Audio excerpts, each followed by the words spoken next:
So this has a great story behind it, how you've gone from a short film to a feature film. Can you tell us about the process, a little history on that, and the process of taking it from a short film to a feature film?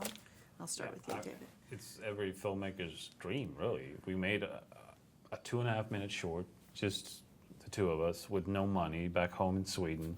Made it for an online contest, and it just blew up online, got millions of views, and suddenly we were getting emails from people in Hollywood who wanted to make it into a movie, which is, I had no idea that a 2.5-minute short could get that much attention.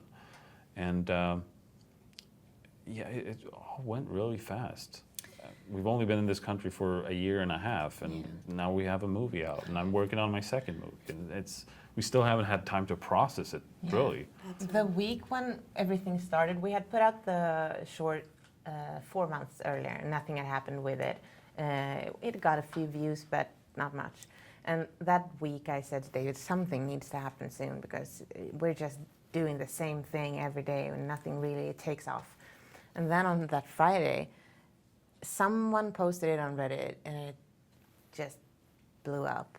And I think it was the day after a film festival in Glasgow called us and said, emailed us and said that they wanted to show it on the horror festival there. And we, wow, this is so big. We need to go to Glasgow and see it.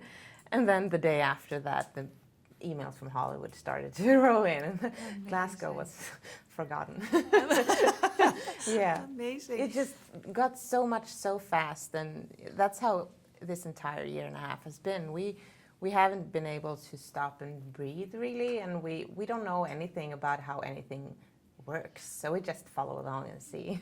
Right, I was going to say, so that's a huge jump from a short film to a feature film. Yeah. And so did you have to really expand on the story in order to, how did that process go to get it to a much larger Well, the story? good thing about the short film is that it doesn't really have much of a story. It's basically just a scene or two with a concept to it. So it felt like as long as we just kept true to that concept, the story and for the feature could be anything, really.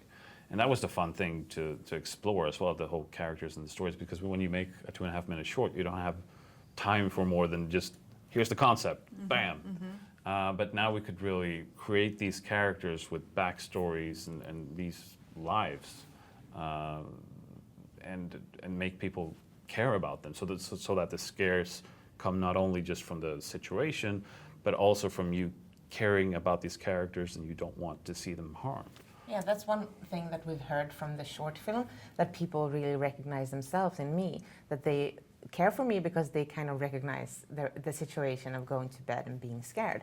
So that was also a thing that we could keep for the feature film, that you care about the people in it. It's not a situation of people in faraway places. It could be you going to bed at night. That's true, and that's what I wanted to ask too. Is the scary part of this film is a very universal theme, so a lot of people can relate to it. How did you come up with that? I mean, how did that come about? Because it's such a simple, concept, because everybody goes through it. But it was really great to put it in this story. When we made the short, because it was just Lotta and I in our apartment with no money, we sort of had to come up with, okay, what's the scariest thing that could happen to someone alone in an apartment?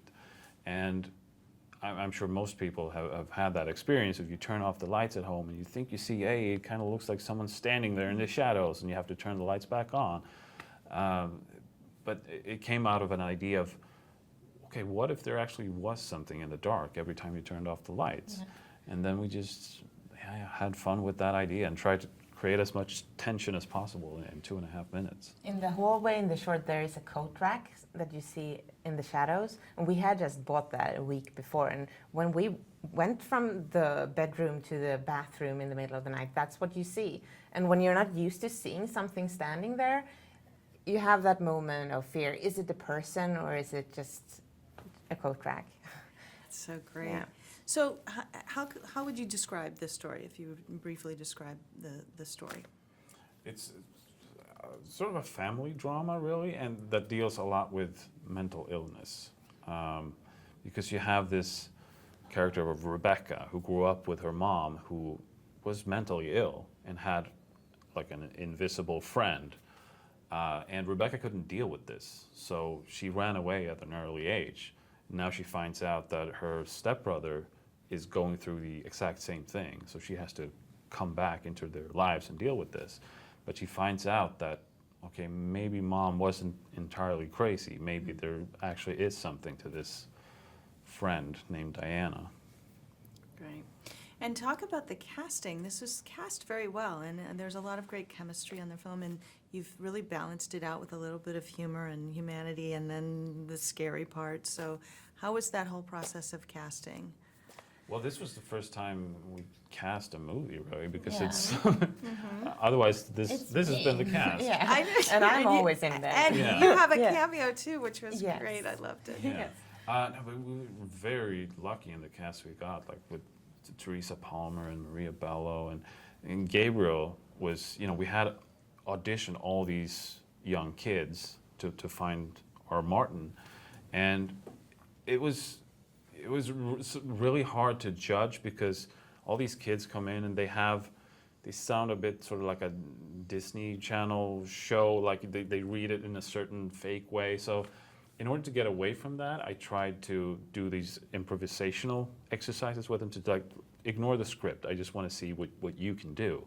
And one of the exercises I did was that I took this thing and I said, okay, I've stolen this from you and I want you to demand it back from me. And Gabriel just went all in. Like he was all over me, almost attacking me, like, give it back. And it was like, okay, this kid is amazing. Like he's the one.